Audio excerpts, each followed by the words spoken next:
You smiled when she hit the floor. The sentence hadn't been spoken yet, but it was already there in the room, waiting for the right voice to give it shape.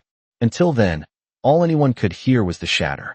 Glass kissed stone in a bright, ugly burst, sharp enough to slice through the soft piano drifting from the speakers and the low murmur of wealth pretending to be tasteful. Naomi Brooks felt the tray leave her hands before she understood why. 1 second, she was walking between white linen tables with 2 sparkling waters and a ribeye cooked medium rare, and the next her toe caught on something firm and deliberate. Her body pitched forward. Her knee struck the polished floor first, then her palm. Then the tray spun away in a silver flash. Ice scattered under the amber glow of the chandeliers. A fork rang once against a plate somewhere to her left, thin and metallic. Then silence rolled across the dining room like a heavy curtain. Naomi stayed perfectly still for half a breath, not because she was hurt badly, but because she had learned that stillness bought you dignity when strangers were deciding what you were worth. The cold from the spilled water seeped through the fabric at her knee. Tiny cubes of ice slid against her skin. One shard of broken glass rested inches from her hand, reflecting the warm light above like a cruel little star. Around her, expensive leather shoes had stopped moving. Conversations had broken off mid-sentence. She could feel eyes on her without lifting her head yet. Eyes from people who never carried trays, never clocked in for double shifts, never calculated tips against medication, rent, and the electric bill. Then came the sound that landed harder than the fall itself. A soft exhale, almost a laugh, almost a smirk given breath. Naomi looked up. Preston Hale was leaning back in his chair at table 12, one arm draped over the leather banquette, his wineglass untouched, his face arranged in that polished half-smile rich men wore when they wanted cruelty to look accidental. He was in his 50s, silver at the temples, perfectly tailored, the kind of white billionaire whose name sat on hospital wings and campaign checks and gala banners in this city like it owned the air. His loafer was already back under the table now, neat and innocent, but Naomi had felt it. Not a bump, not bad timing, a planted foot, a choice. For one thin second, their eyes locked. His held no surprise. That was the part that settled it. No apology forming, no concern, just amusement. Just a quiet little spark that said he had wanted the scene and was pleased with the result. Oh my God, someone whispered near the bar, but no one moved. The pianist faltered, recovered, and then stopped altogether. Naomi drew in one careful breath through her nose. Butter, red wine, garlic, steak fat, lemon polish on the wood, and beneath it all the sterile sting of her own embarrassment rising hot in her throat. She pressed her hand to the floor and pushed herself up enough to kneel. The skin along her palm had gone pink from the impact, but she ignored it. Her mother always said pain could wait if pride had work to do. She reached for a large piece of broken glass, pinching it between 2 fingers with practiced care, and that was when she heard a tiny gasp from the next table over. A little girl, maybe 8, sat frozen in a velvet chair, her patent leather shoes hanging an inch above the floor. One bright triangle of glass had skidded dangerously close to her ankle.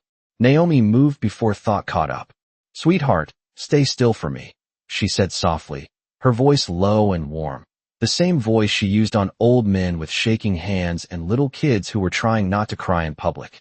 The girl blinked, wide-eyed, and gripped the edge of the tablecloth. Naomi slid across the floor on one knee, careful and quick, putting her own hand between the child and the glass before lifting the shard away.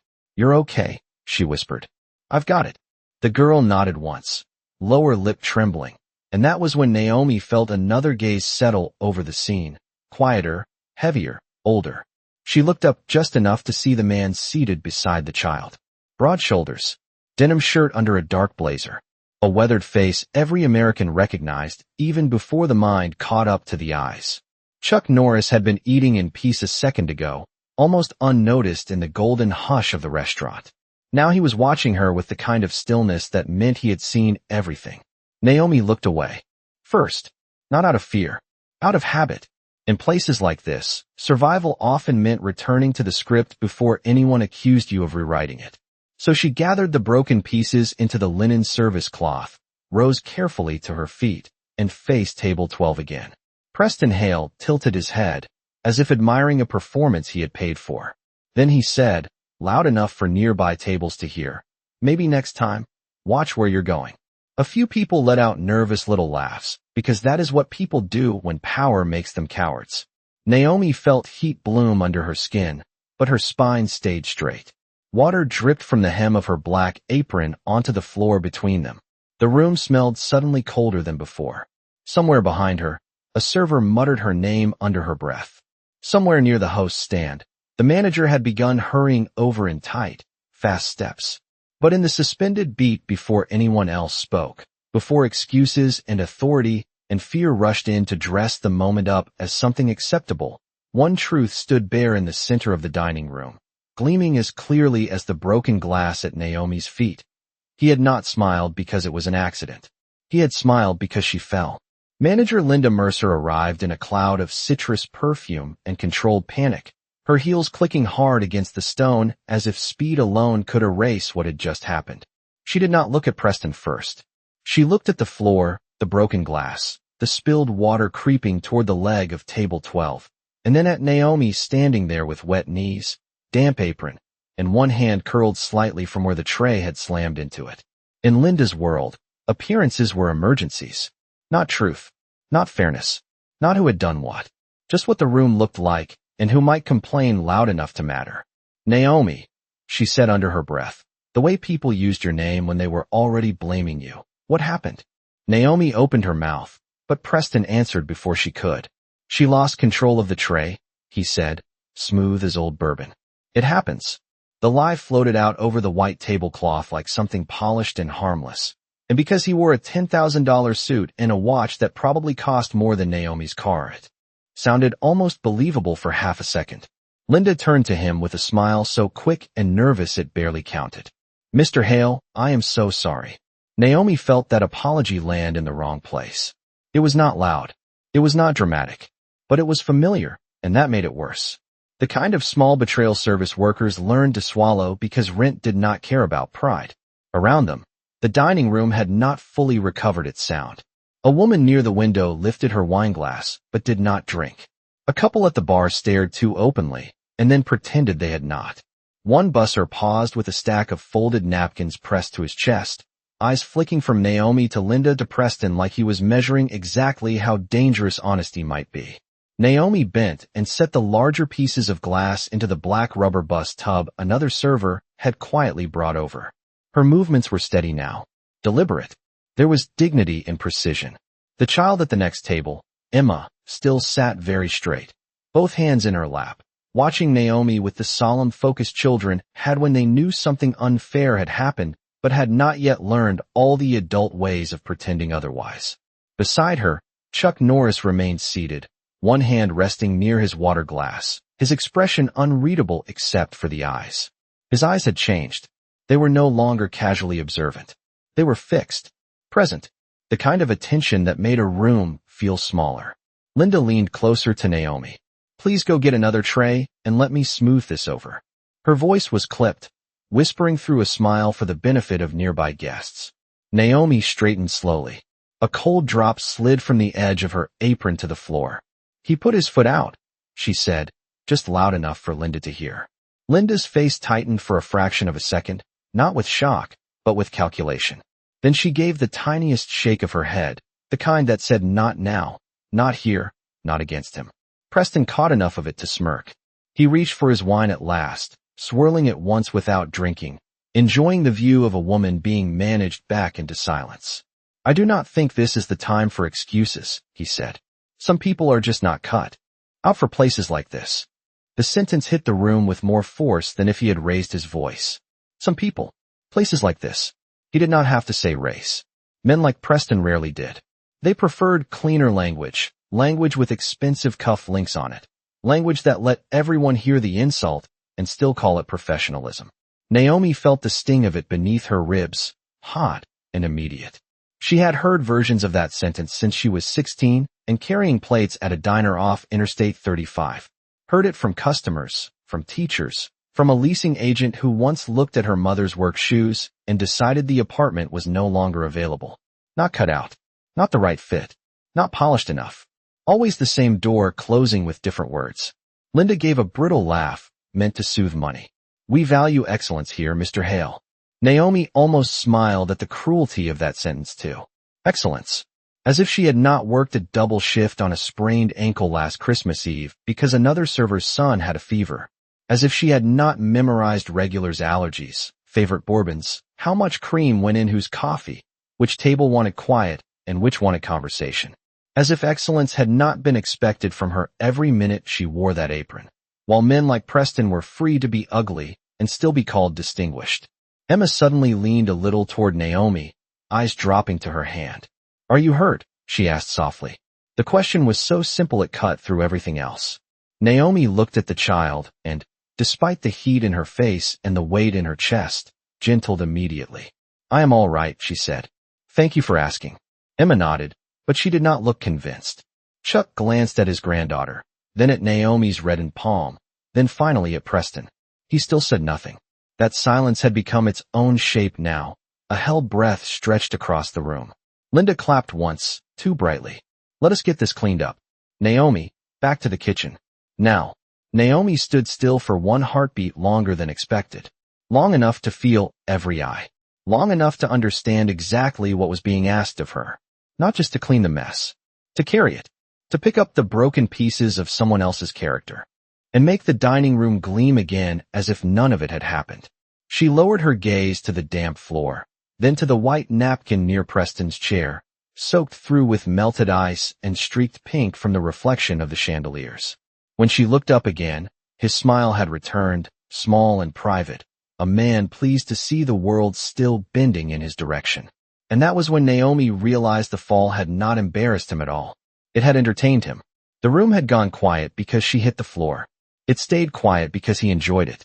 Naomi turned toward the kitchen with the black bus tub balanced against her hip, the damp weight of linen and broken glass pulling at her wrist, and every step back across the dining room felt like walking through cold water in front of strangers who had already decided what kind of woman she was. Not the kind with bills folded in the back pocket of a work uniform and a phone full of pharmacy reminders. Not the kind who woke up at 5:30 in the morning after a closing shift to call a dialysis center before trying to sleep 3 more hours. Not the kind who kept 2 pairs of black non-slip shoes because one pair never dried fast enough after a rainstorm and restaurant floors did not forgive cheap soles. To them she was only what the apron suggested. A server. A body moving quietly between tables. A pair of steady hands until someone important decided those hands deserved to shake. The swinging kitchen door opened with its usual thump and let her into the back of house heat, where butter smoke, dish soap, and printer ink from the ticket machine lived in the air like permanent weather. The music from the dining room disappeared behind stainless steel and steam. A line cook glanced up from the grill, saw her soaked apron and the tub of shattered glass, and looked away with the respectful silence of someone who knew that asking the wrong question at the wrong moment could make a hard night harder. Naomi set the tub down beside the dish station. The plastic hit metal with a dull sound that seemed too small for the humiliation still vibrating in her chest. She went to the hand sink, turned the faucet, and held her palm under. The cool stream. A sting rose sharp and quick where the tray had scraped her skin. Nothing serious.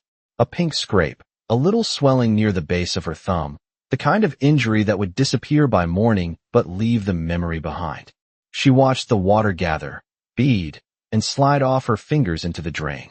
Her breathing slowed. In the reflection of the steel backsplash, she could see only pieces of herself.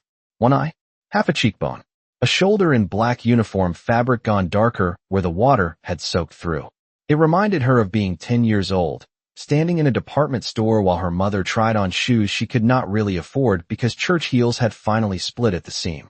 Naomi had reached for a fancy perfume bottle near the register, and the saleswoman had stepped in too fast, smiling the whole time, saying, "Let us leave that there, sweetheart, before something gets broken." Same tone Linda used when she wanted obedience to sound polite. Same look Preston had worn while she was on the floor. As if accidents belonged naturally to certain people. As if dignity was a luxury item behind glass. "You all right?"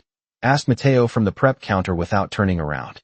He was slicing parsley with the rhythm of somebody who had spent 20 years making order out of long nights.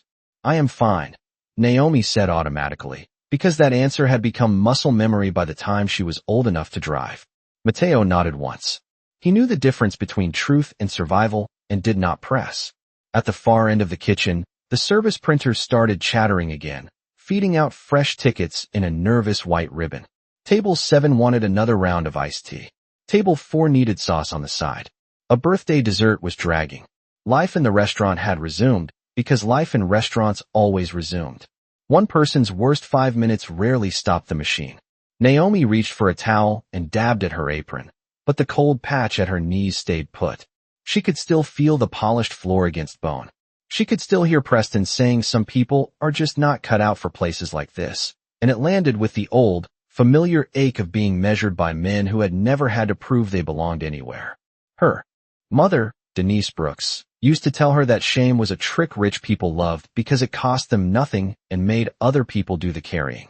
Denise had cleaned office buildings in downtown Dallas for 18 years, usually overnight, emptying trash cans under framed photographs of executives who never knew her name. She would come home smelling faintly of bleach and paper dust, slip off her shoes by the door, and tell Naomi while heating soup from a can that the world would hand a black woman 2 choices every day: bend or stand. Standing costs more, she used to say, but it lets you recognize yourself in the mirror. Naomi thought of that now and lifted her eyes to the steel reflection again. Tired brown eyes. Hair pulled into a neat bun that had loosened at the nape during the fall. A face composed enough to fool a room if she needed it to. She thought of the rent due next Friday. Of the specialist appointment for her mother on Monday morning. Of the envelope in her dresser with cash tucked inside for emergencies that kept turning into regular life. Jobs like this were not easy to replace, especially not at a place where one billionaire could make a complaint sound like a verdict. That was the cruel math behind every insult. Men like Preston never had to shout because the system spoke fluent wealth for them. The kitchen door swung open again and Linda stepped through, posture tight, voice already loaded before she even reached Naomi. "What were you thinking?" she whispered. Naomi turned off the faucet slowly, water still clinging to her fingertips. "I was thinking he put his foot out," she said. Linda exhaled through her nose and lowered her voice further. "I am thinking about what happens when a man who spends $20,000 here in one evening decides this restaurant embarrasses him." Naomi said nothing. Through the narrow round window in the door, she could see only slivers of the dining room. White tablecloth, golden light, the passing shadow of a server carrying a bread basket. Somewhere out there, Preston Hale was still sitting dry and comfortable, telling himself a story in which he had done nothing at all. Somewhere out there, Emma Norris was probably still watching with the clear, unsettling honesty of a child. And somewhere out there, Chuck Norris had seen Naomi fall, seen her protect his granddaughter before she protected herself, and had not looked away. Linda folded her arms. "Go back out there with a fresh tray, keep your head down, and let me handle table 12. Naomi dried her hand and hung the towel back on the rack with careful precision. Then she looked at Linda, not defiant, not loud, just steady. "That is what I have been doing my whole life," she said quietly. "Keeping my head down never once made people kinder." When Naomi said it, the kitchen did not go silent in any dramatic way. The grill still hissed. Somebody at Cold Station still called for more arugula. Plates still clicked against the pass under the warming lamps. But Linda Mercer stopped moving for one small beat, and in a restaurant that charged $68 for a steak before sides, hesitation was its own kind of disruption. She stared at Naomi the way people stared when they were not angry that you were wrong, but uncomfortable that you might be right. "This is not about kindness," Linda said at last, smoothing the front of her blazer as if a wrinkle had offended her. "This is about professionalism." Naomi almost laughed, but the sound died before it formed. Professionalism. Another polished word that often meant absorb the insult, protect the customer, save the mood, and please do it with a pleasant face. The same word had followed her through nearly every job she had held since high school. The diner in Oak Cliff where a man once called her sweetheart and tipped her 50 cents after making her wait at the table while he finished a phone call. The hotel breakfast room off Stemmons Freeway where a woman asked if Naomi was allowed to touch the pastries with bare hands, even though Naomi was wearing gloves and the woman's own husband was coughing into the serving tongs. Professionalism always seemed to mean that Naomi had to be better than the moment she was standing in, while other people were free to sink below it and still be protected by money, whiteness, or both? Linda stepped closer, lowering her voice until it was nearly swallowed by the hum of refrigeration. You do not have the luxury of making this personal. Naomi lifted her eyes. He already made it personal. Linda's jaw tightened. For a second, she looked tired instead of sharp, and Naomi could see the truth under all that manager polish. Linda was scared. Scared of bad reviews, ownership calls, donor dinners gone sideways, the fragile ecosystem of high-end hospitality where one wealthy man's ego could ripple through payroll like a storm front. It did not make her right, but it made her predictable. Mr. Hale funds the North Dallas Children's Center Gala every spring, Linda said. He golfs with one of the owners. He could have this place in a panic before dessert service is over. Naomi thought of that strange American habit of calling men charitable while they were still being cruel in public. As if a donation could bleach a character clean. She reached for a fresh apron from the shelf, folded it open, and tied it around her waist over the damp one with hands that no longer trembled. The clean black fabric sat sharp against her uniform, a layer of order over the mess. But it did nothing to warm the chill still clinging to her knees. So that is it, she asked. He gets to do whatever he wants because he writes checks? Linda looked away first, toward the pass where the chef was dragging a towel through a spill of demi-glace with the grim focus of a man who trusted sauce more than people. That is not what I said.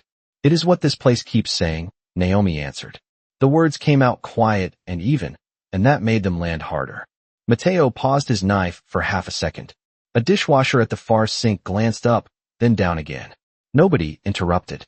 Working people recognized truth by the way it changed the air. Through the round window in the door, Naomi caught a narrow view of the dining room. Table 12 was still there, bright under the chandelier glow. Preston sat relaxed, one ankle crossed over the other now, speaking to a man at the neighboring table with the easy confidence of someone who had never had to wonder whether one bad encounter might cost him groceries. He was not shaken. He was not embarrassed. He looked entertained. Naomi felt something inside her settle into place, not rage, not exactly. Something colder and cleaner. The kind of clarity that came when humiliation burned off and left only fact. He had counted on her silence as much as he had counted on Linda's fear, and both had seemed like safe bets. Then movement crossed the little window again. A server carrying a bread basket stepped aside, and for one brief second Naomi saw table 13 more clearly. Emma Norris was sitting with both hands around her water glass, her small face serious and still. Beside her, Chuck Norris had not returned to his meal. His napkin remained folded beside his plate. One broad hand rested flat on the table, not impatient, not restless, just present. Waiting. Not the waiting of a man who wanted attention. The waiting of a man who had made up his mind about something and was letting time reveal who everyone else intended to be. Linda followed Naomi's gaze and saw it too. Her expression shifted almost imperceptibly. Concern widened into calculation, then tightened into something close to worry. Do not make this worse, she said. Naomi turned back to her. For who? Linda opened her mouth, but before she could answer, the service bell gave a sharp ring from the pass. 2 entrees up. A runner swept by. The printer spat another ribbon of tickets. The restaurant kept moving because that is what machines do, and expensive places were machines more than sanctuaries. Naomi picked up a polished water pitcher, its silver belly reflecting the kitchen lights in soft warped bands. In its curved surface she could see herself again, stretched and thinned by metal, but still upright.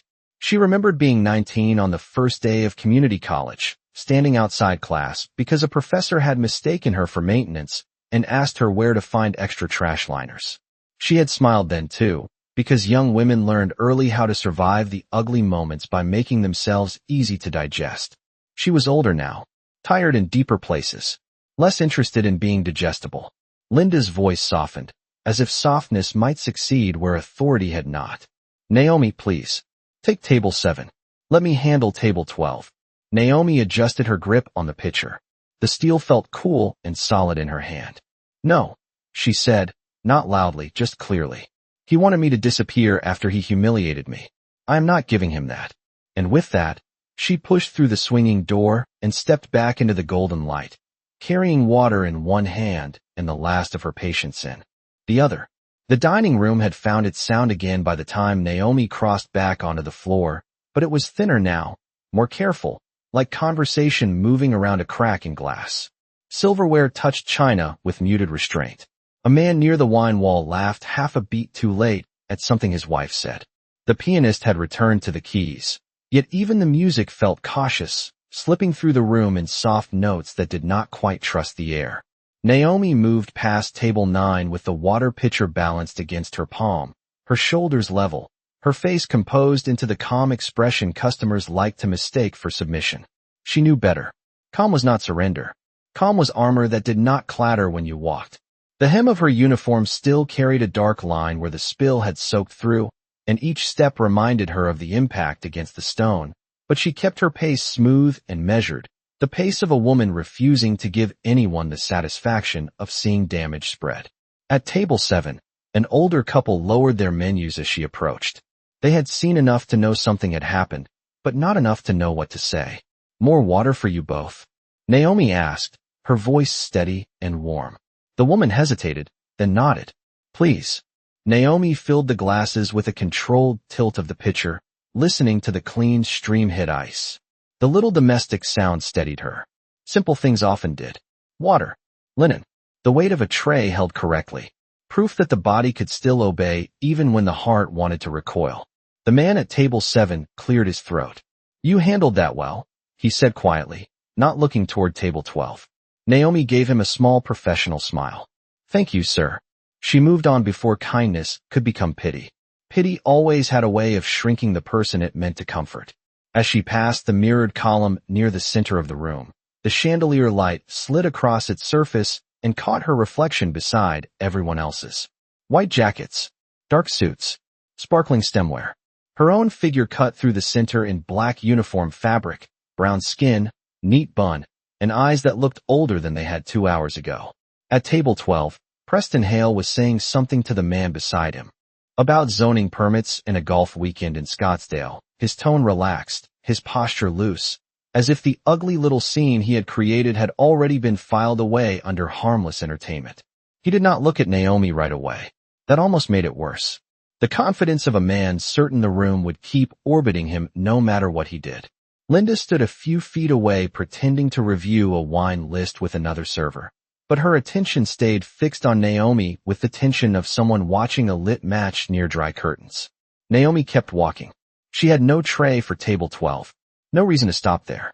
But she did have table 13, where Emma Norris sat with her napkin folded into a careful square and her untouched roll resting on the bread plate. Chuck Norris looked up the moment Naomi approached, and for the first time that night, she felt seen without being assessed. There was no pity in his gaze either. No performative outrage. Just attention, solid and undistracted, the kind that made a person stand a little straighter without meaning to. "Would you like more water?" Naomi asked. Emma nodded before Chuck answered. "Yes, ma'am," the girl said. Naomi poured for the child first. Emma watched the pitcher, then Naomi's hand. "Does it still hurt?" she asked in that direct way children had, stepping right over the elaborate furniture adults built around obvious truths. Naomi glanced at the pink scrape near her palm and then at Emma's face. "A little," she said, "but I will be all right." Emma seemed to consider that carefully, as if deciding whether grown-ups were always truthful when they said such things. Chuck's eyes followed the exchange without interruption. He had not touched the fresh bread basket. He had not returned to the menu. The room around him kept moving, but something about him remained still in a way that made stillness feel active instead of passive.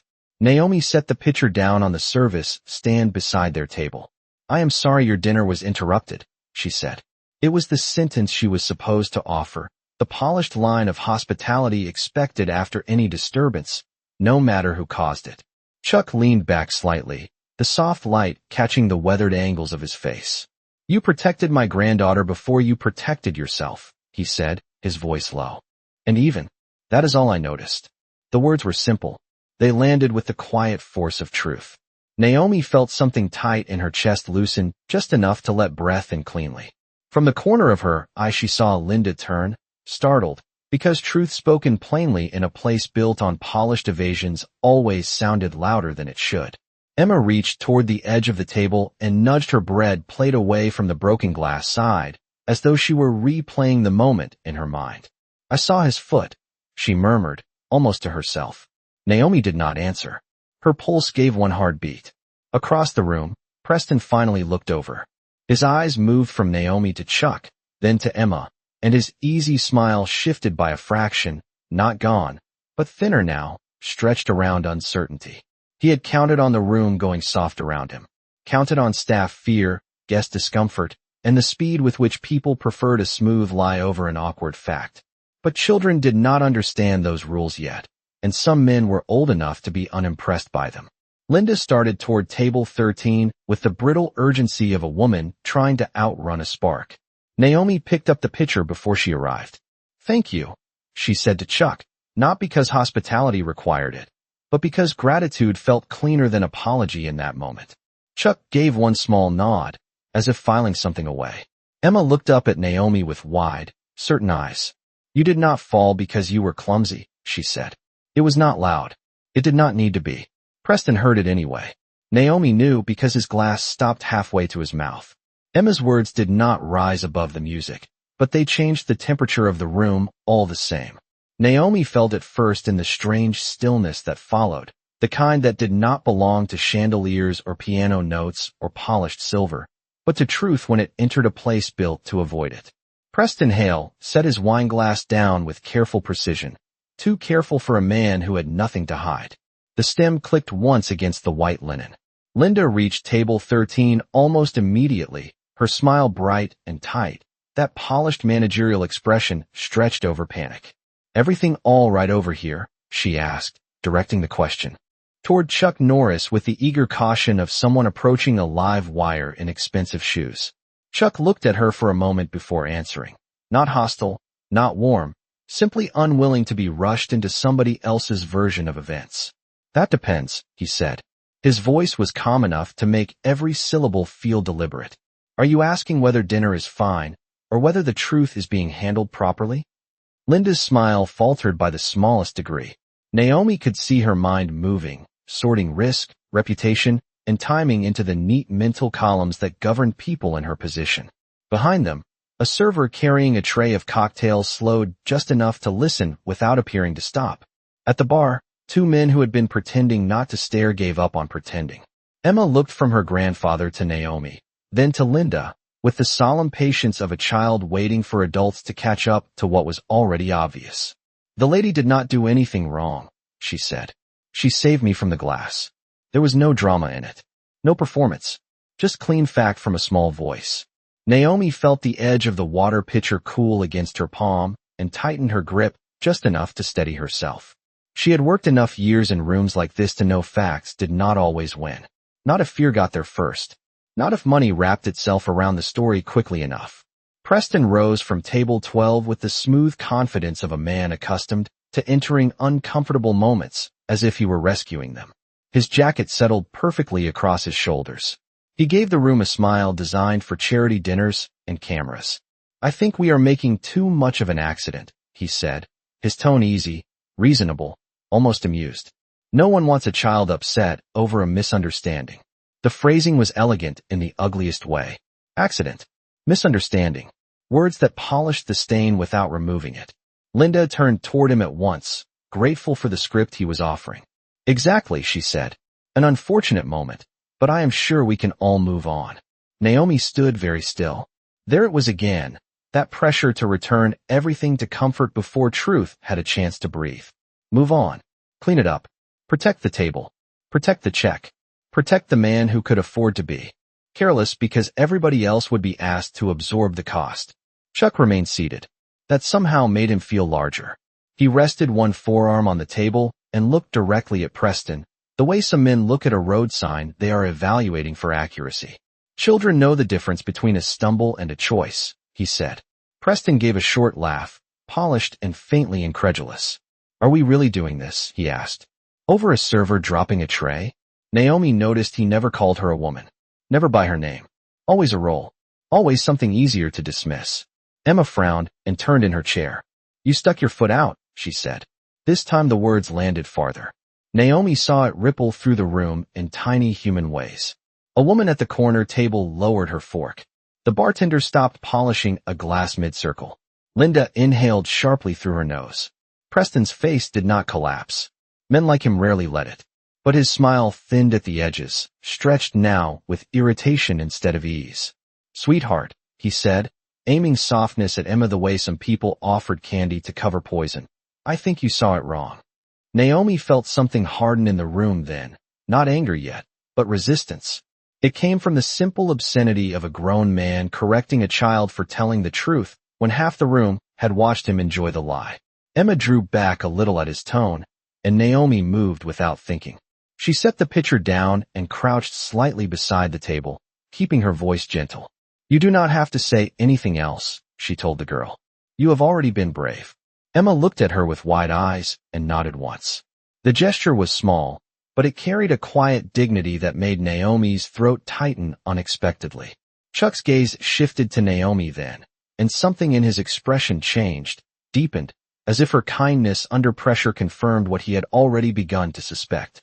Linda clasped her hands together too tightly. "Naomi," she whispered, warning folded into the syllables. But Naomi did not rise yet. The floor was cold through the fabric at her knee, and for one strange second the memory of falling met the choice of kneeling, and the difference between humiliation and compassion became as clear as light on glass.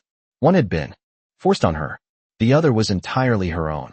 When she stood again, she did not look at Linda first or Preston. She looked at Chuck. "I am sorry your granddaughter was frightened," she said. "She should never have been put in that position." Chuck gave one slow nod. "Neither should you." The words were quiet. They rang louder than anything else that had been said all night. Preston shifted his weight, and the sound of his chair moving against the floor seemed suddenly coarse in the softened room. He folded one hand over the other and gave Naomi a cool glance meant to restore the old order. "If she is going to make personal accusations," he said to Linda, "I expect management to respond appropriately." There it was. The threat, dressed in manners. Linda swallowed. Naomi could almost see the arithmetic behind her eyes. Revenue, influence, image, control. But the room had changed in a way she could not quite manage anymore. Too many people had heard. Too many had seen. And at table 13 sat a man who did not look impressed by polished lies or expensive indignation. Chuck reached for his water glass at last, took a measured sip, and set it down as carefully as Preston had set down his wine. Then he lifted his eyes and spoke with the same calm that had been building since the moment Naomi hit the floor. "Appropriate," he said, "would be telling the truth before this man mistakes silence for protection." The sentence settled over the table like a hand pressing down on a deck of cards before anyone could reshuffle the truth. Naomi stood with the empty water pitcher at her side, feeling the cool metal against her leg, while Linda's expression changed from managerial strain to something more brittle. Not outrage, not conviction, fear with nowhere elegant to hide. Preston Hale smiled again, but the smile no longer carried the same easy shine. It had edges now. "This is absurd," he said, lightly enough that a stranger might have mistaken him for amused. "I think everyone is forgetting where they are." Naomi heard the sentence for what it was. Not a reminder. A warning. Places like this had rules, and one of the oldest rules was that comfort ranked higher than truth as long as the check was large enough. Chuck Norris folded his hands on the table and looked at Preston as if he had all the time in the world and no interest in being managed by a richer man's impatience. "I know exactly where I am," he said. "That is why I am paying attention." The words moved through the room in a quiet wave. Naomi could feel it in the way conversations at nearby tables dimmed without fully stopping, in the way a busser paused beside the service station pretending to adjust polished forks, in the way even the pianist softened until the music became little more than a suggestion under the chandelier glow. Everyone wanted the moment to resolve. Fewer people wanted to admit what resolution might cost. Linda cleared her throat. "Mr. Norris, of course we take all guest concerns seriously." Naomi almost flinched at the phrase. Guest concerns. As if her body on the floor had been an inconvenience to the room rather than something done to her inside it. Chuck's eyes moved to Linda, steady and unreadable. "Do you?" he asked. "Because from where I am sitting, the only person who has been asked to absorb this is the woman who was tripped." The word landed clean. Not stumbled. Not fell. Tripped. No silk around it. No exit built into the language. Preston's jaw shifted, just once, before he covered it with a soft exhale through his nose. That is an accusation, he said. From a child and a server. He meant it as reduction, and Naomi knew he did. Not witnesses. Not people. A child and a server. Small enough, in his mind, to dismiss. Easy enough to outweigh. Naomi felt the old pressure rise in her chest. That familiar American pressure to become smaller in the presence of someone rich, white, male, and certain the room would bend with him. But something had changed in the last few minutes, and she could feel it as clearly as the damp fabric cooling against her knees. The room was no longer entirely his. Emma straightened in her chair. "My name is Emma," she said, with the quiet correction only children and very brave adults seemed able to make without ornament. For the first time all evening, Naomi saw Preston hesitate without recovering immediately. It was tiny, almost nothing, but it was there. A beat too long before he replied. "Emma," he said, his voice polished again. "Sometimes grown-up things look different from where children are sitting." Naomi's hand tightened around the pitcher handle. There it was. The old trick. If the truth came from someone weaker, call it confusion. If it came from someone poorer, call it attitude. If it came from a black woman in a work uniform, call it unprofessional. Chuck leaned back a fraction, not retreating, simply making room for the ugliness to show itself. "And sometimes," he said, "children see what adults work very hard to ignore." The sentence seemed to pull every nearby gaze a little tighter. A woman near the window lowered her napkin into her lap and looked directly at Preston now, no longer pretending to be elsewhere. The bartender set down the glass he had been polishing. Even Linda seemed caught between two worlds. The one where money wrote the script and the one where everyone in the room had just heard enough to know the script was rotten. Naomi wished, suddenly and sharply, that her mother could see her. Not because Denise Brooks had ever believed the world was fair. Quite the opposite. But because her mother had taught her to recognize the exact moment when silence stopped being survival and started becoming permission. Naomi could almost hear her voice under the clink of silver and the hush of air conditioning. "Stand, baby. Even if your knees are shaking, stand." Preston turned toward Linda, impatience rising under the smoothness now. "I am not going to be publicly insulted in a restaurant I support financially," he said. "I expect this to end now." Linda inhaled, shoulders squaring as if she had finally reached the point where a decision had to be worn like a blazer whether it fit or not. "Naomi," she began, and Naomi knew what was coming before the sentence landed. The safer choice. The easier loss. The old machine selecting the vulnerable part first. But before Linda could finish, another voice entered from just behind the service station. "Actually," said a young man Naomi recognized from the host's stand, his hands clenched around a reservation tablet. "I saw it too." Every head within earshot turned.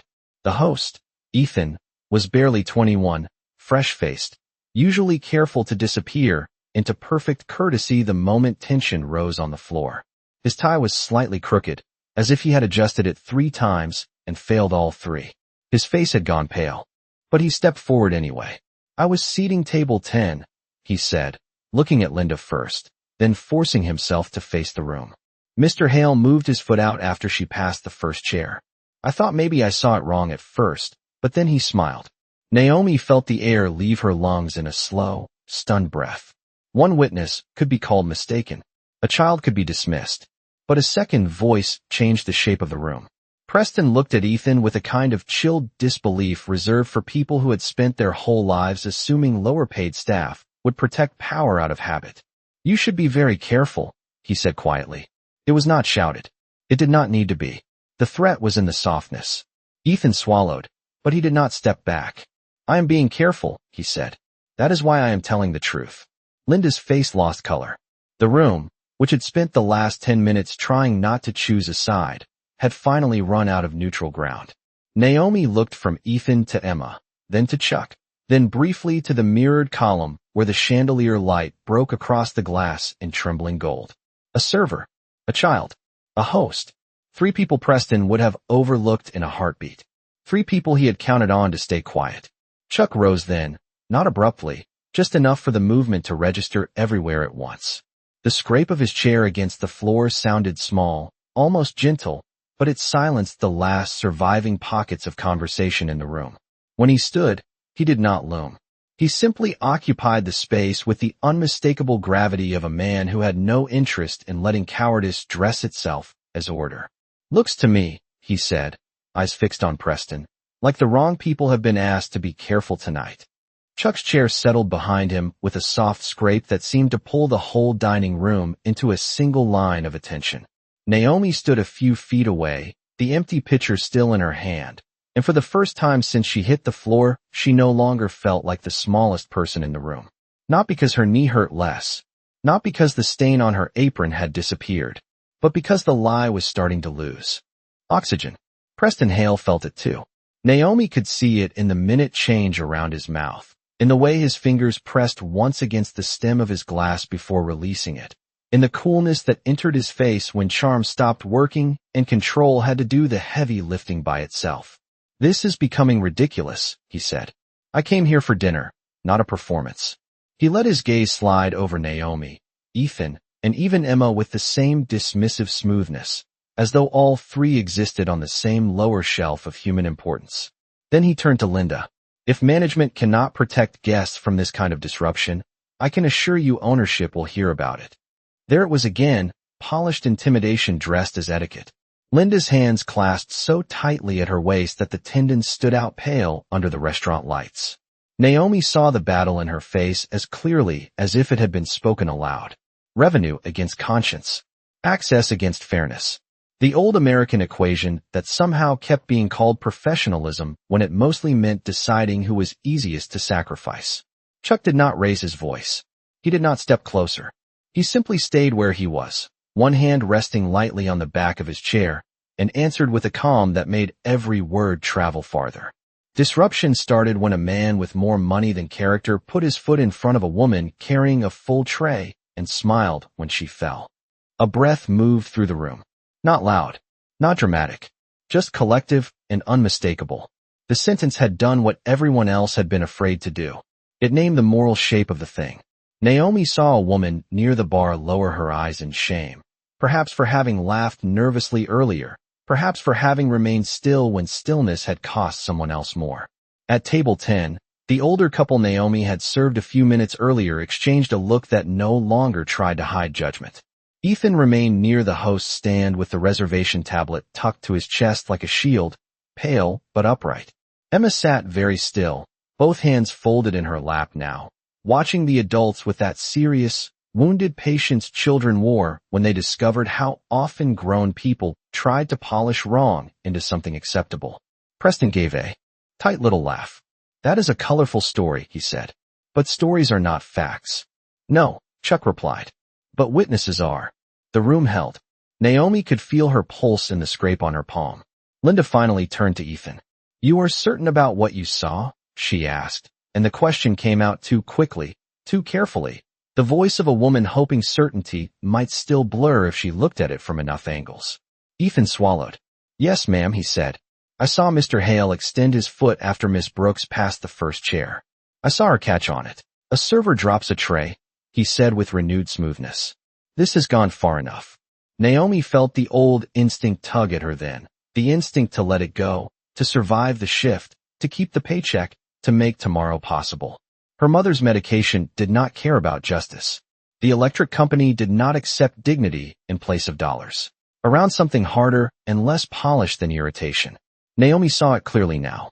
Not embarrassment. Not regret. Fear. Linda Mercer moved first, though it was less a stride than a surrender to necessity.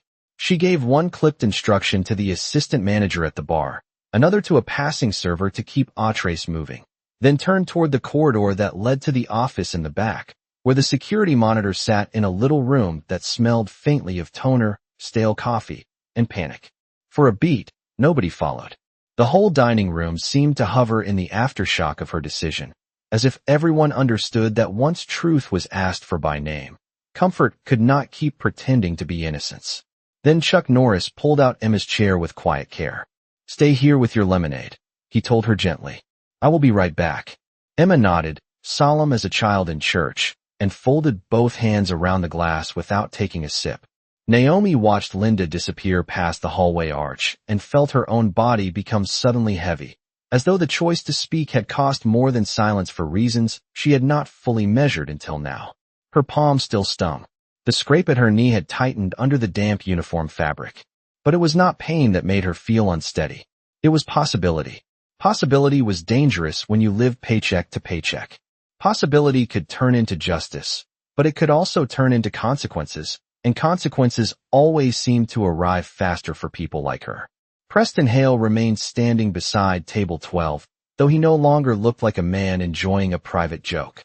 His face still wore its expensive composure, but the ease was gone, replaced by that thin, bright control men reach for when the room stopped obeying on schedule. "This is a circus," he said, not loudly, but with enough polished disgust for nearby tables to hear. "I hope everyone appreciates how far this has been allowed to go." A woman near the window looked up from her plate and said nothing, but her expression had changed. So had the room. Nobody laughed now. Nobody looked grateful for his version of order. Ethan hovered by the host's stand, one hand pressed flat against the reservation tablet, breathing as if he had just run farther than his body was used. 2. Naomi met his eyes for half a second and gave the smallest nod she could manage. It was not gratitude shaped into words, but he understood it anyway. Chuck stepped away from table 13 and paused beside Naomi before following Linda.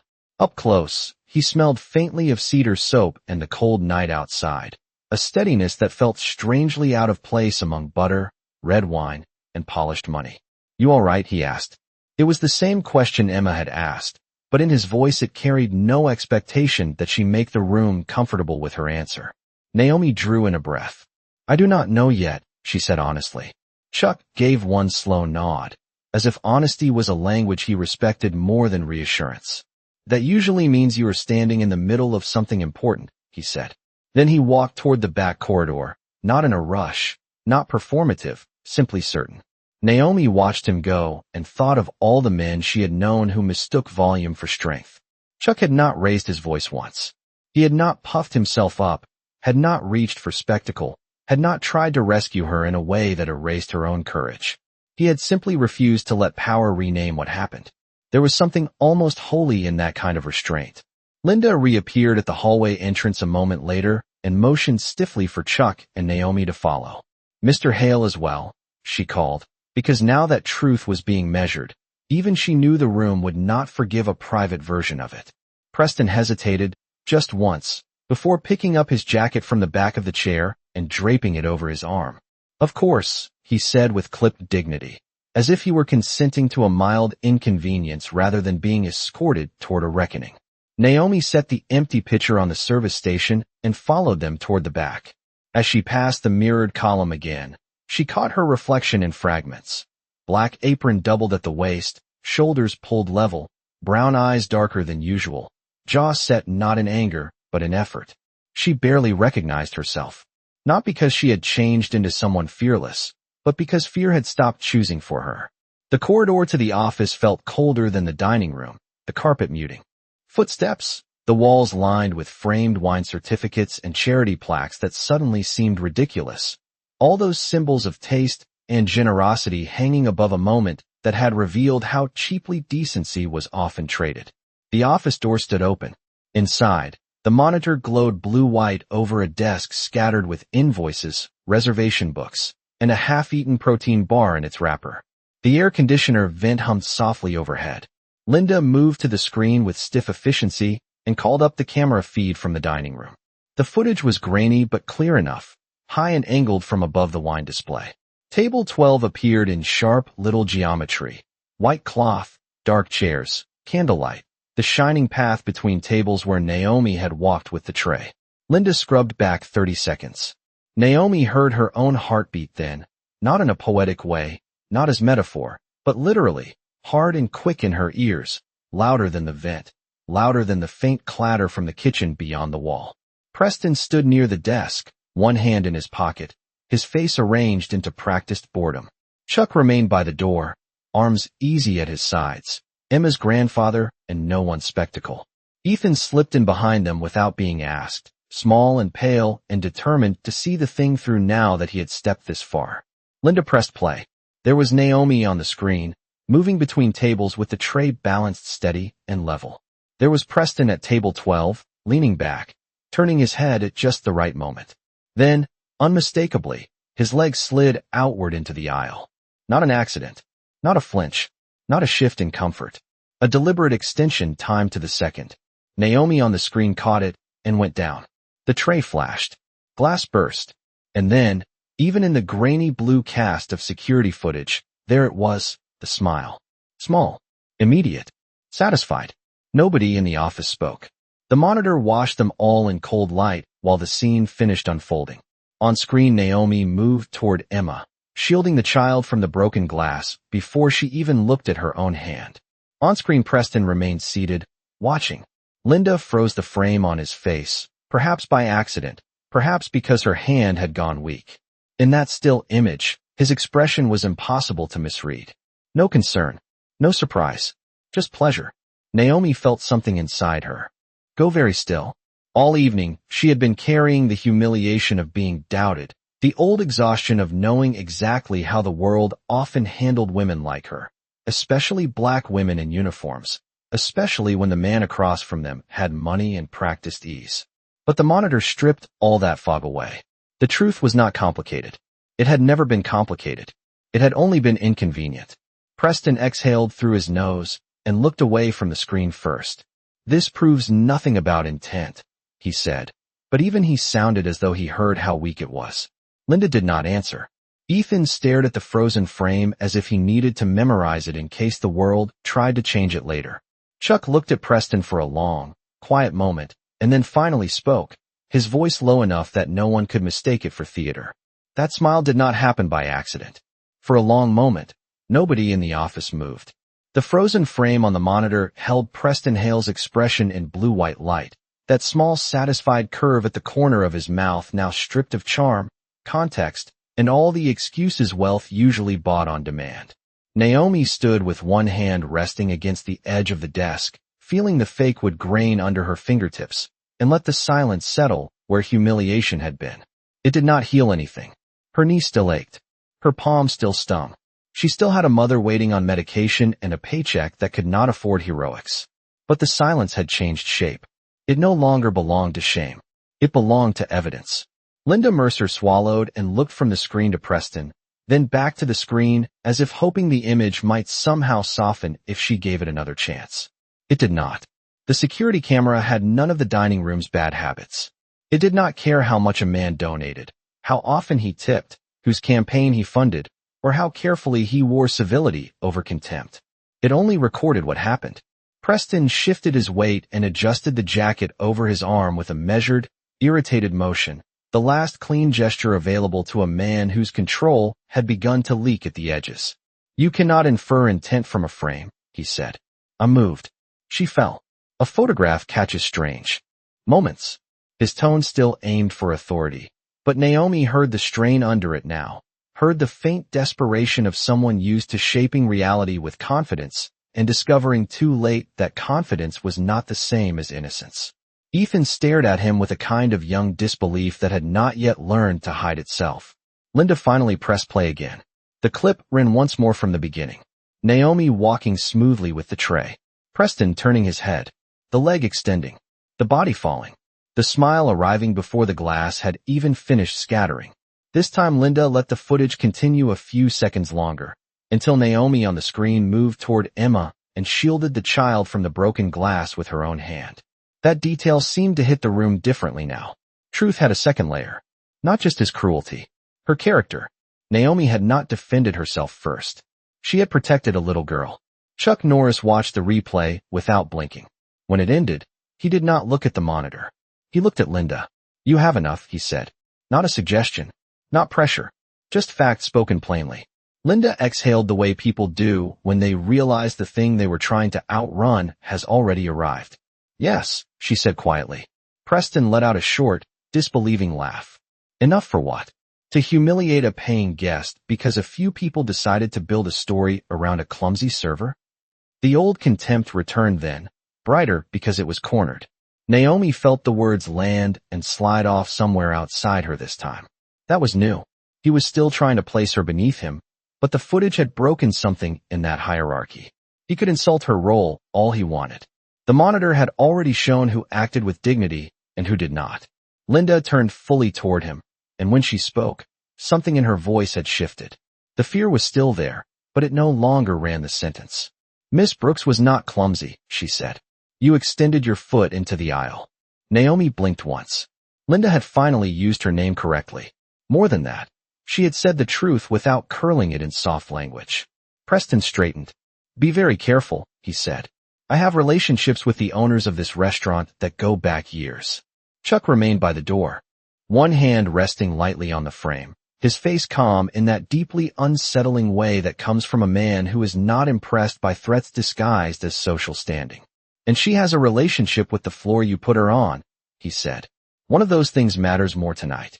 The sentence was so simple Naomi almost smiled. Ethan looked down for half a second, as if hiding relief. Linda pressed the heel of her hand to the desk, grounding herself. Mr. Hale, she said, and now her professionalism sounded less like surrender and more like procedure. What happened in the dining room violated our standards for guest and staff safety. You also misrepresented the incident when asked directly. Preston's eyes narrowed. Are you asking me to leave? There was real offense in the question, the wounded arrogance of a man who had spent years mistaking access for immunity. Linda hesitated only briefly. Yes. The office seemed to sharpen around the word. Naomi felt it in the cold vent air, in the humming monitor, in the faraway clatter of dishes beyond the wall. Preston stared at Linda as if he had never seen her clearly before and did not much care for the new view. You are making a serious mistake. No, Naomi said before she could stop herself. Every head turned to her. Her voice had come out quiet, but it carried the full weight of the last 30 minutes. The serious mistake was thinking I would fall, and you would still get to call yourself the victim. The room went still again, not from shock this time, but from recognition. Chuck's gaze shifted to Naomi with something close to respect. Ethan looked up, eyes wide and grateful in a way that made her wish this country did not make truth feel so expensive for young men like him. Preston's face hardened. For one brief second the careful polish dropped away completely, and Naomi saw the thing beneath it. Not power, not class, not superiority, just a deeply ordinary meanness wrapped in expensive habits. You should remember your place, he said. The words hung there, naked and old. Naomi had heard versions of them all her life, spoken in classrooms, stores, offices, and restaurants by people who never said race because they preferred the cleaner music of hierarchy. But there was no clean version left now. Not after the footage. Not after Emma. Not after Ethan. Not after the whole room had leaned toward the truth and found it staring back. Naomi lifted her chin.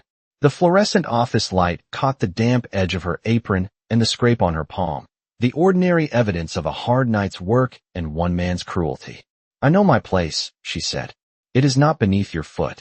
Chuck did not smile. He did not need to. The air itself seemed to change around the sentence, as if something bent for too long had finally straightened. Linda opened the office door wider toward the hallway. I will escort you out, she said to Preston. He did not move right away. He looked at Chuck as though searching for a last-minute ally in status, masculinity, celebrity, anything that might restore the old order. Chuck met his eyes without hurry. You tripped the wrong woman, he said. Not because she is weak. Because she is not. Preston looked away first. Preston Hale did not storm out. Men like him almost never did. They left the ugly, obvious reactions to people with less training and less money. What he did instead was gather himself into dignity the way other men reached for a coat in bad weather, smoothing his expression, adjusting the line of his jacket, lifting his chin as if the room had somehow failed him rather than the other way around. Linda Mercer stood by the open office door waiting, every muscle in her posture held too tight, but she did not step back. That alone felt like a quiet revolution.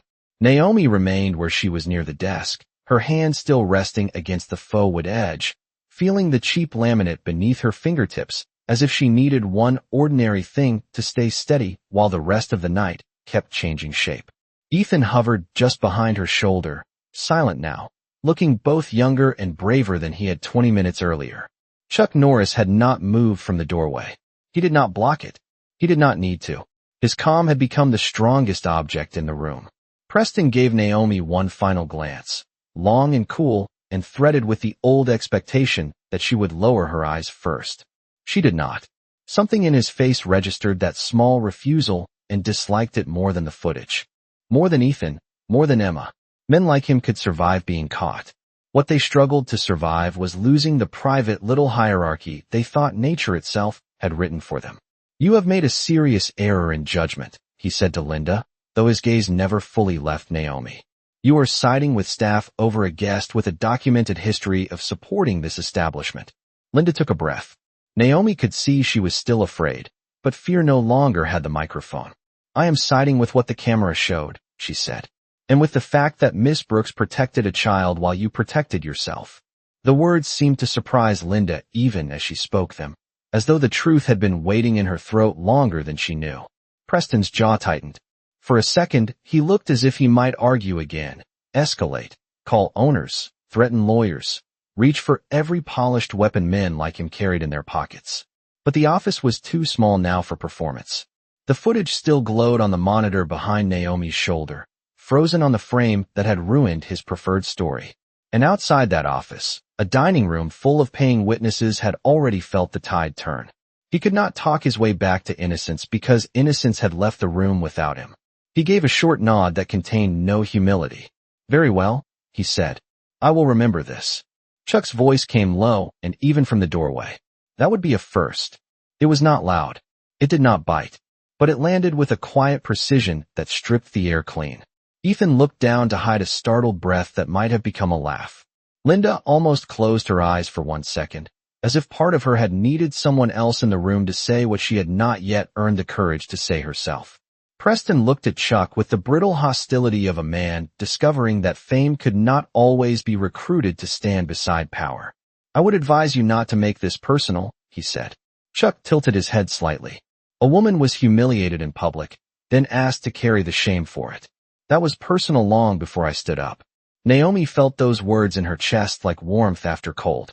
All evening, she had been moving inside a familiar American script, one written in polished dining rooms and office corridors and waiting areas and school lobbies.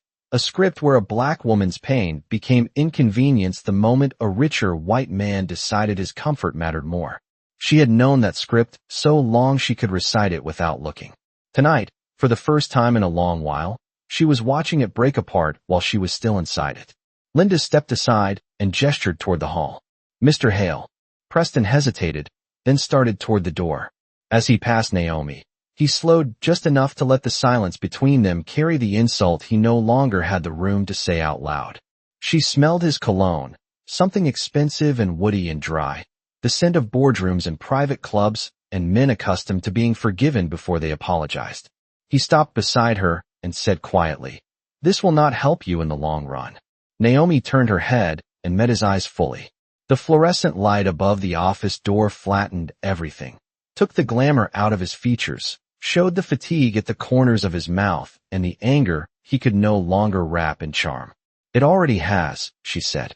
"I know who I am in this story now." For the first time that night, he had no answer. He walked out into the corridor.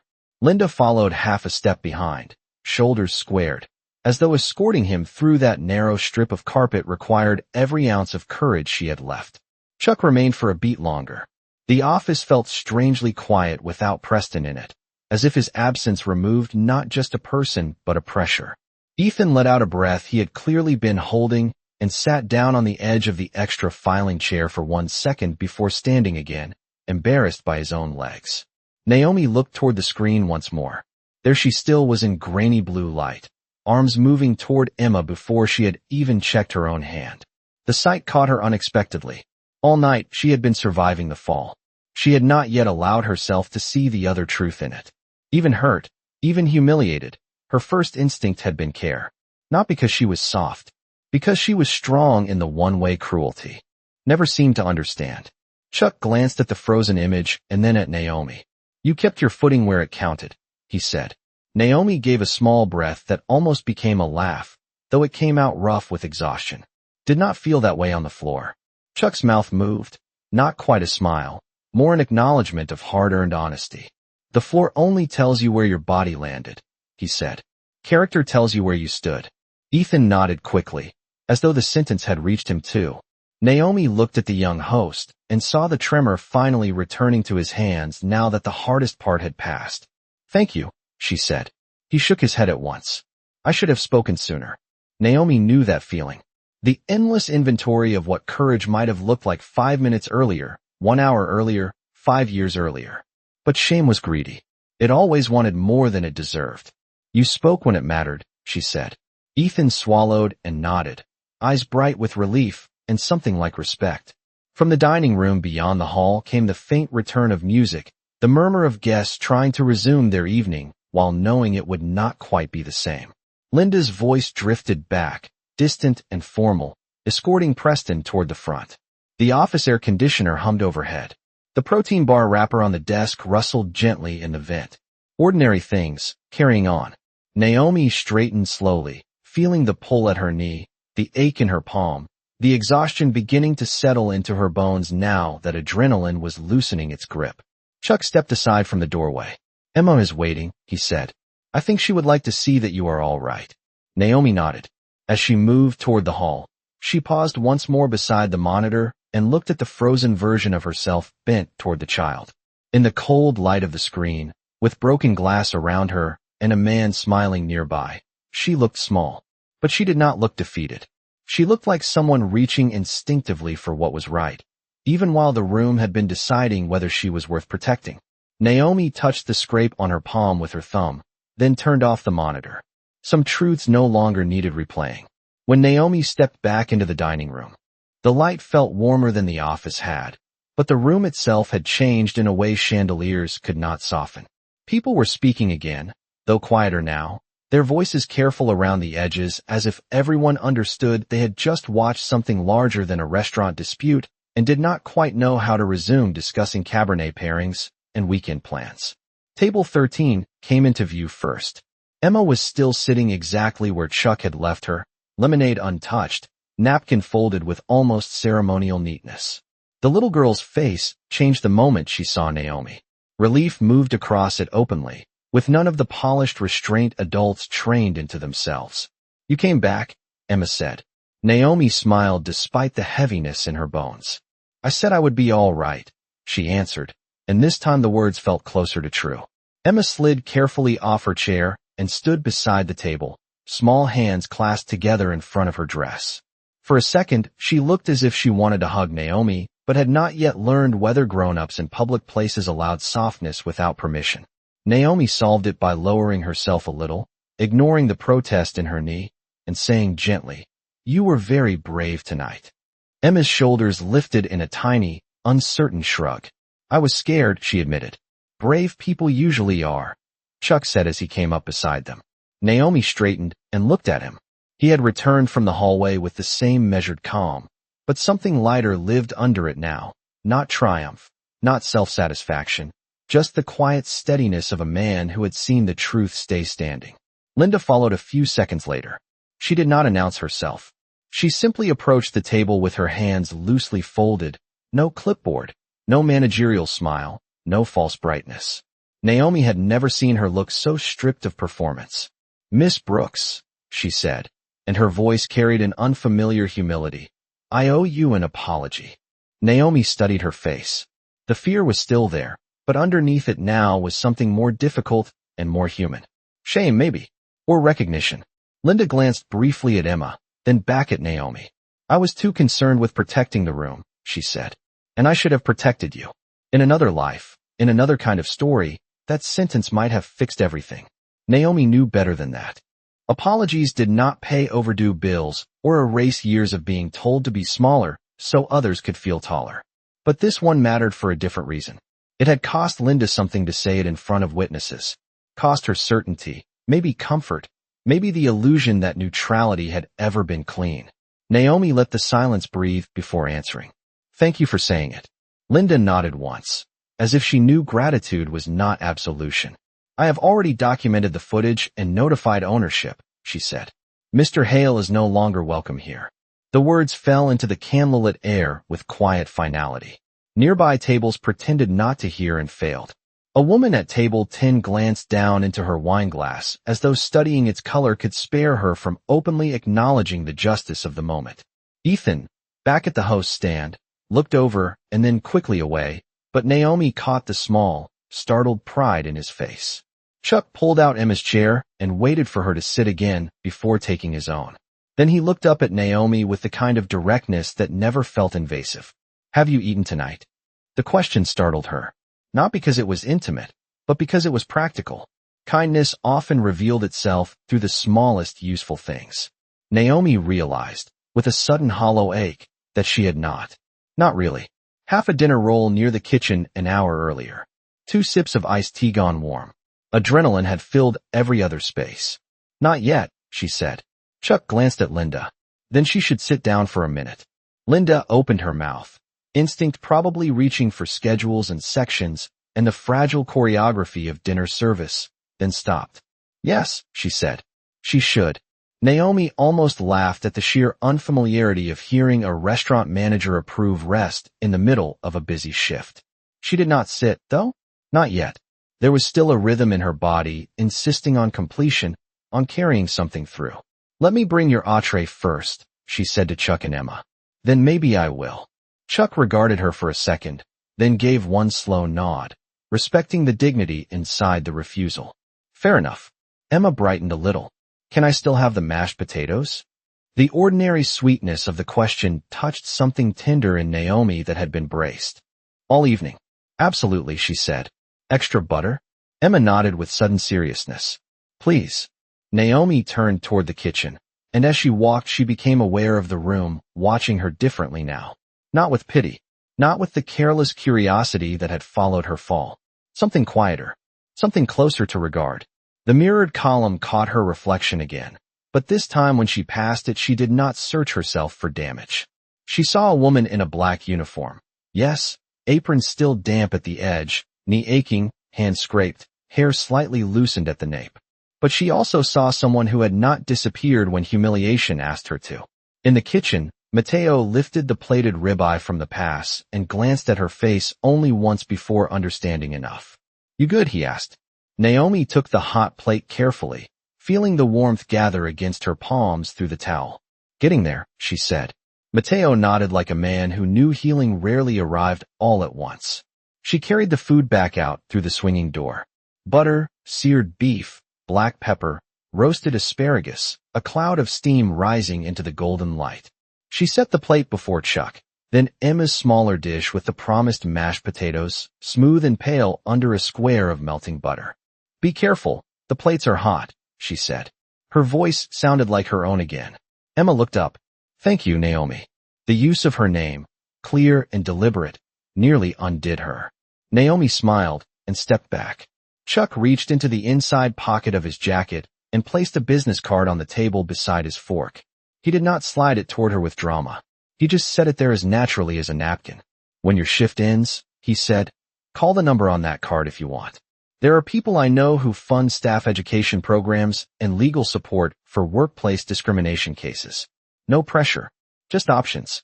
Naomi stared at the card for one small second, then looked at him. All evening, she had been protected from being erased. Now, quietly, he was offering a future wider than survival. That felt almost harder to accept. Why would you do that? She asked. Chuck cut a glance toward Emma, who was already arranging her fork and spoon with intense concentration. Then he looked back at Naomi. Because decent people should not have to fight every battle alone, he said. Naomi picked up the card with careful fingers, as if it were lighter than paper and heavier than luck. The room around them kept moving. Glasses clinked. Orders ran. The pianist found the melody again. But inside Naomi something had shifted for good. Not because a famous man had stood up. Not because a billionaire had been escorted out, but because in a room built to teach her where she belonged, the truth had answered differently. And for the first time that night, standing in the warm spill of chandelier light with a business card in one hand and the scent of butter and pepper rising between them, Naomi felt the future opened by one honest inch. Naomi did not call the number right away. She slipped the card into the small pocket sewn inside her apron, the one she usually used for folded receipts and a backup hair tie. And for the rest of the shift it sat there against her side like a possibility she was almost afraid to touch. The dining room moved on because restaurants always did. New guests arrived under the soft gold light with coats over their arms and no idea how close the room had come to revealing what it truly valued. Dessert menus opened. Credit cards landed in little black folders. Someone at table 6 asked for more cracked pepper. Someone near the bar wanted the valet to bring up a silver SUV. The night rebuilt itself in polished pieces, but Naomi could feel the seam where it had split. People looked at her differently now. Not all of them.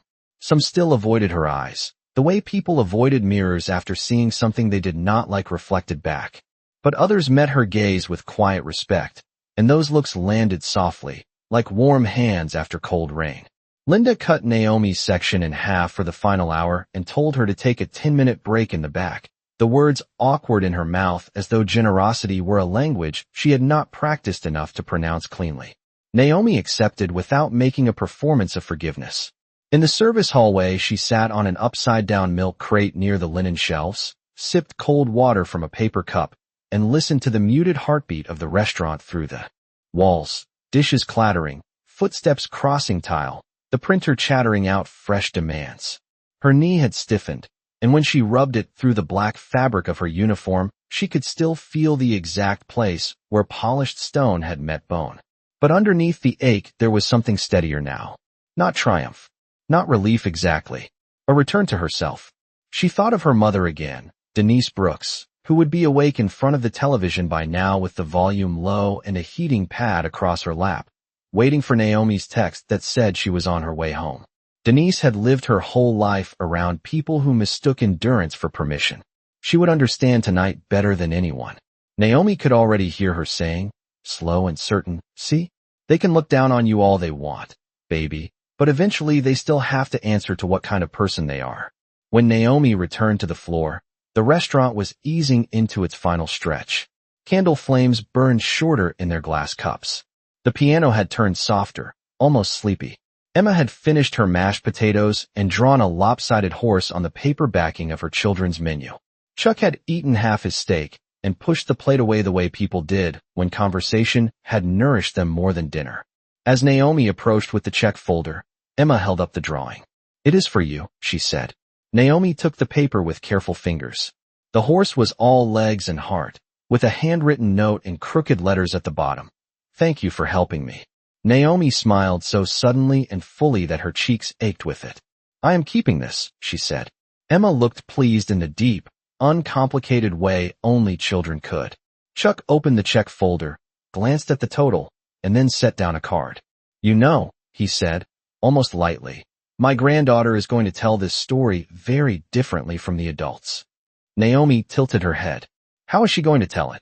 Chuck looked toward Emma, who was now carefully stacking sugar packets into a tiny wall. She is going to say a brave woman got hurt, told the truth, and still chose kindness.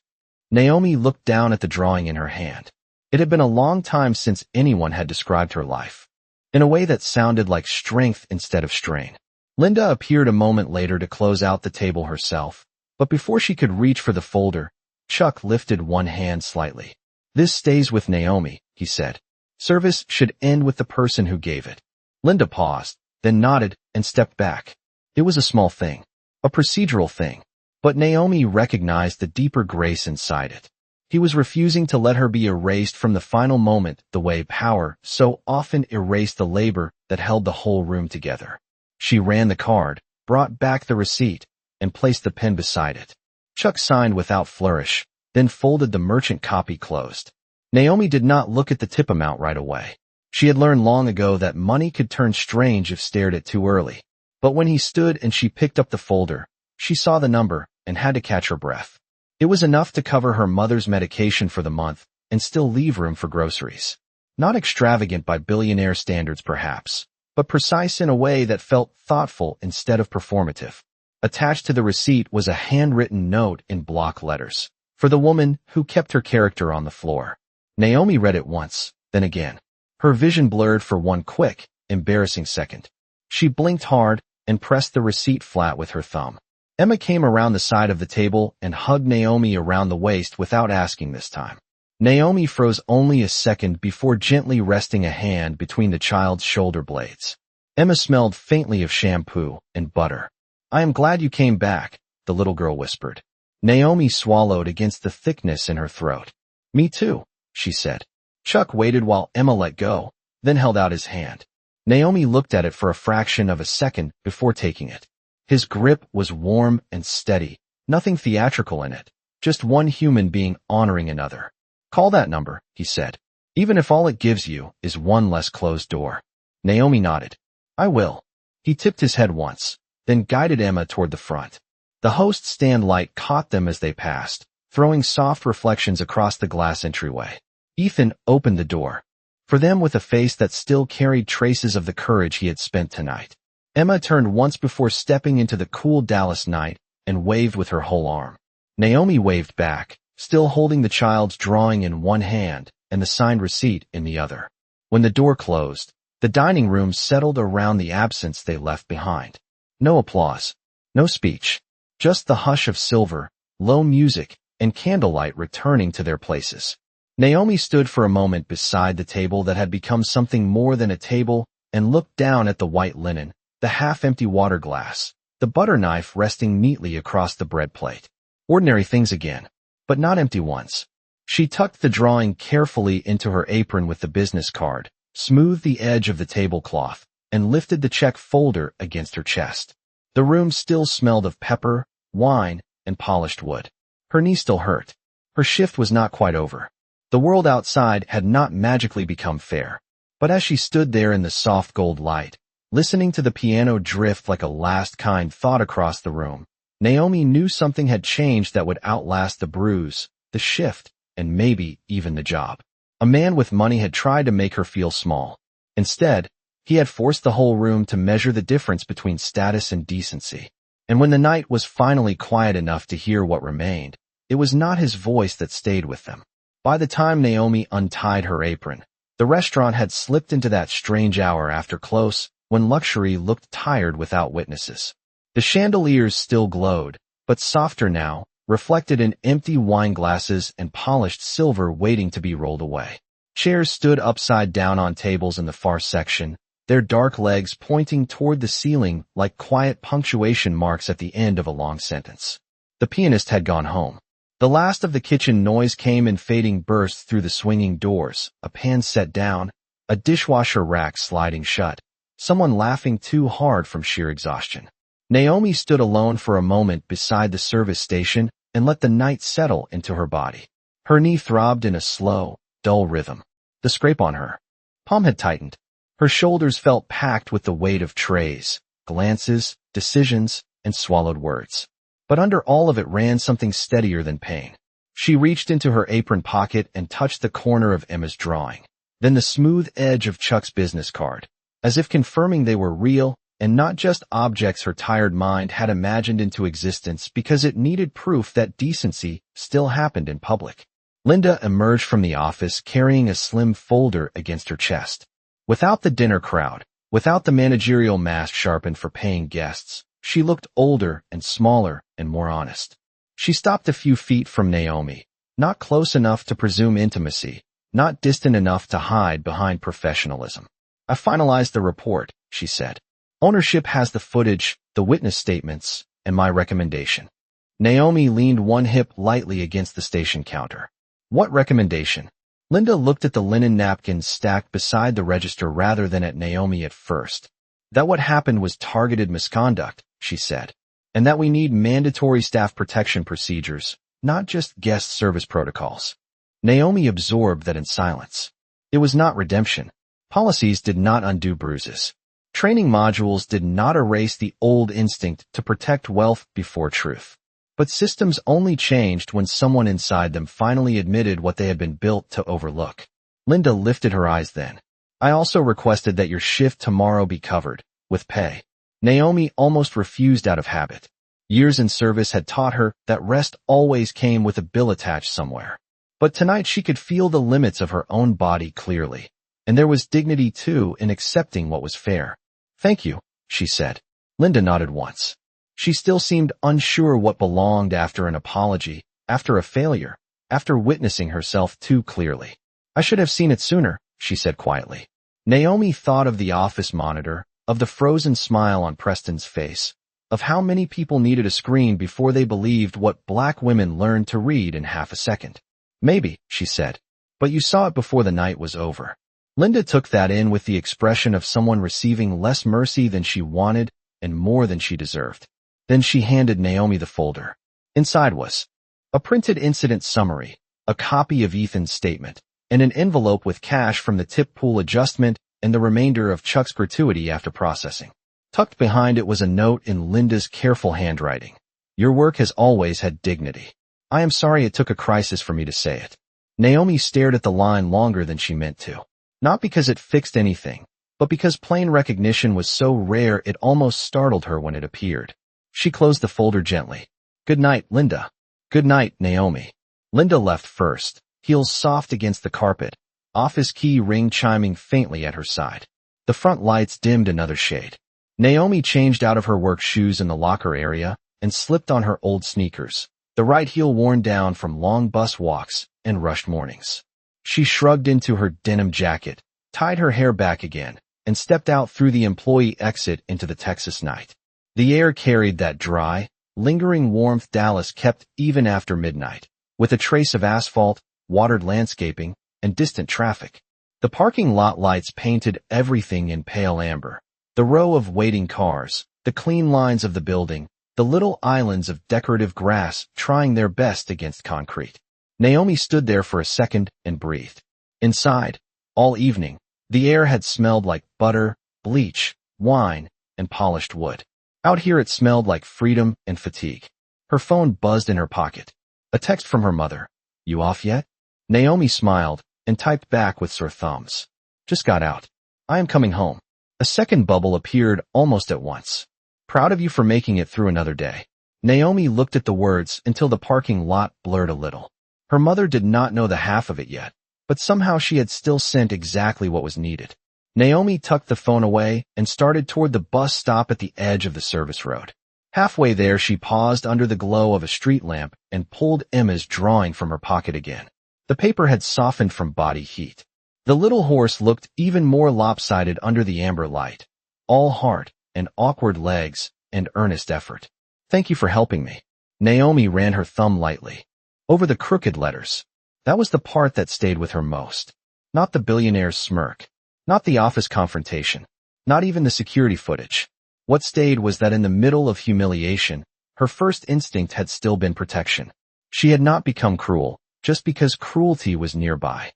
She had not become small just because someone powerful wanted her there. The bus arrived with a sigh of brakes and folding doors. Naomi climbed aboard, dropped her fare, and took a seat halfway down by the window. The city moved past in pieces as they rolled through the sleeping streets. Gas stations still lit like islands, dark storefront glass, a 24-hour pharmacy, the red blink of a radio tower in the distance. She rested her head against the cool window and let the vibration of the bus settle through her bones. In the reflection, she could see herself faintly layered over the dark glass outside, her face tired, hair pulled back, eyes shadowed, and older than they had been that morning. But there was something else there too, something calm and newly solid, as if a line had been drawn inside her and held. She thought of Preston saying, "Remember your place." She thought of her own answer. "It is not beneath your foot." The sentence no longer felt like defense. It felt like fact. When the bus turned east, the city lights stretched into thin gold ribbons across the glass. Naomi slid Emma's drawing back into her pocket beside the business card and the folded note from Linda. Proof, all of them. Not that the world was kind. It was not. Not often enough. But proof that even in a room built around money, performance, and quiet hierarchies, one honest moment could still expose the difference between power and worth. Naomi closed her eyes for just a second as the bus carried her home through the warm dark. She was not rich. She was not famous. She was not the person people in rooms like that usually rearranged themselves around. But tonight, when it mattered, she had made them remember what decency looked like. The bus dropped Naomi 3 blocks from her apartment a little after midnight, and the neighborhood met her with the kind of quiet that only working people really trusted, not silence exactly, but a low human hum beneath the dark. A television murmured behind a cracked second-floor window. Someone 2 buildings over was finishing laundry. The soda machine outside the corner store buzzed under a pale security light, throwing a rectangle of white onto the sidewalk. Naomi pulled her denim jacket closer, not because the air was cold, but because the long night had finally left enough space for tenderness to feel dangerous. Her knee still complained with every few steps. Her right palm had stiffened around the scrape, but she walked with the strange steadiness of someone carrying both pain and proof. Up the narrow stairs, past the chipped green railing, down the hall that always smelled faintly of detergent and old radiator heat, even in Texas, to apartment 2B. Before she could fit the key in the lock, the door opened. Denise Brooks stood there in a faded house robe and soft house slippers, reading glasses still on, silver threaded through the curls at her temples, one hand braced on the frame as if she had been listening for Naomi's footsteps for the last 10 minutes. The apartment behind her glowed with warm yellow lamplight and the scent of menthol cream, lemon dish soap, and rice left warming on the stove. Naomi did not mean to cry. She had held the whole night together through polished contempt, office air conditioning, witness statements, and the long ride home. But the second she saw her mother's face, all that careful stitching loosened. Denise saw it happen and stepped aside at once. "Come in, baby," she said, voice low and sure. "You do not have to be strong in the hallway." Naomi went inside, closed the door, and let the familiar little world hold her. The living room looked exactly as it always did. Crochet throw over the armchair. Family Bible on the side table. A ceramic bowl filled with loose buttons and old keys Denise swore she would sort one day. The television was on mute, late-night captions moving across a smiling anchor's face no one in the room was listening to. Naomi set her bag down by the sofa and finally exhaled all the way. Denise did not rush her with questions. She guided Naomi to the couch, sat beside her with the heating pad still across her own lap, and waited until the silence softened enough to carry truth. "Tell me," she said. Naomi did. Not in a neat line. Not. At first. The story came out in fragments, like plates stacked too fast after a hard shift. The table. The leg. The fall. The smile. The child. The office. The footage. The manager's apology. The famous man at the table who had stood up not like a hero from a movie, but like a decent person who understood that quiet mattered most when the room wanted silence for the wrong reason. Denise listened without interrupting, one hand resting over Naomi's scraped knuckles, thumb moving lightly against the unbroken skin near the base of her finger. When Naomi finally reached the part about Preston telling her to remember her place, Denise's mouth tightened with an old anger that had clearly lived in her much longer than tonight. "And what did you say?" she asked. Naomi looked down at her lap, at the wrinkle in her black work pants, at the little flower mark she had somehow brought home from the service station. "I told him it was not beneath his foot." Denise closed her eyes for one beat, and when she opened them, they shone with something warmer than pride and deeper than relief. "That is right," she said. "That is exactly right." Naomi reached into her jacket pocket and took out Emma's drawing first, then the business card, then Linda's folded note. She laid them one by one on the coffee table under the lamp. Denise adjusted her glasses and leaned in. The child's horse made her smile immediately. The note made her eyebrows rise. The business card she touched only once, carefully, as if respecting both the chance it represented and the labor that had earned it. "Well," she said after a moment, "looks to me like the Lord sent you home with receipts."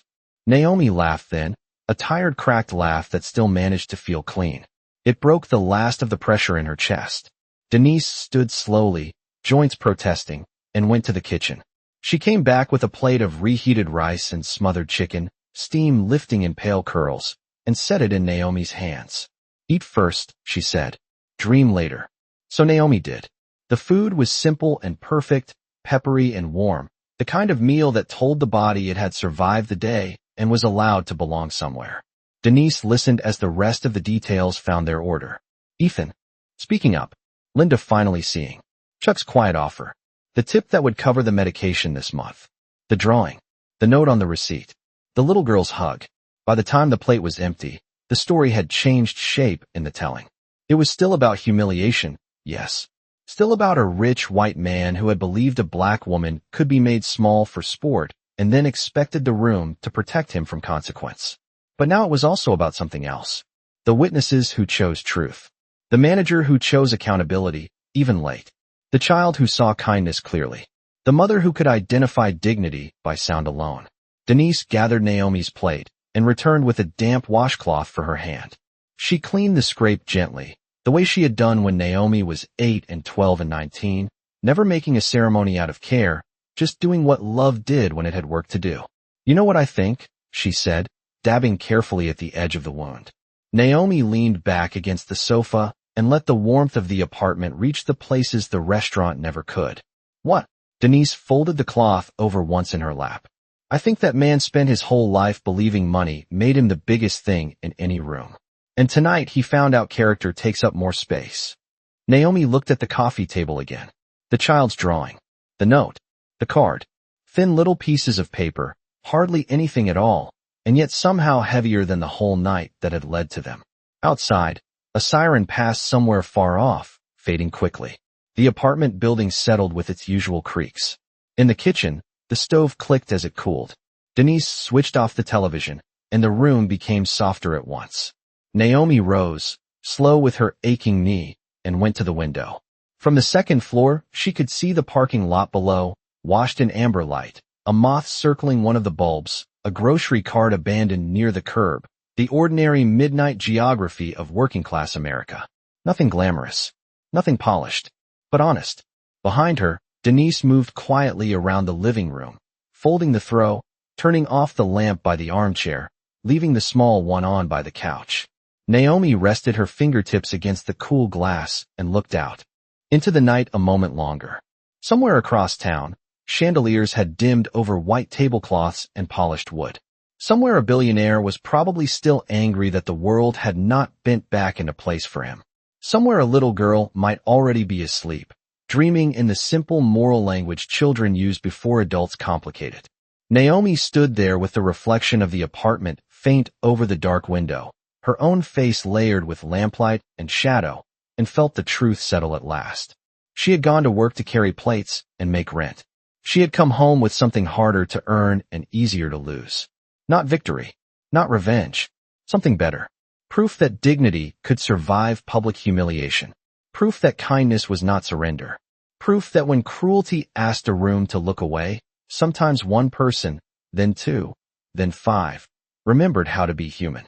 Naomi touched the pocket where the business card rested, then turned from the window and followed the warm light down the short hallway toward bed, her mother's apartment holding the quiet around her like a blessing. The bruise would fade. The scrape would heal. The bills would still come. The world would still be the world in the morning. But tonight, in one polished dining room and one small second-floor apartment, decency had outlived power. And that was enough.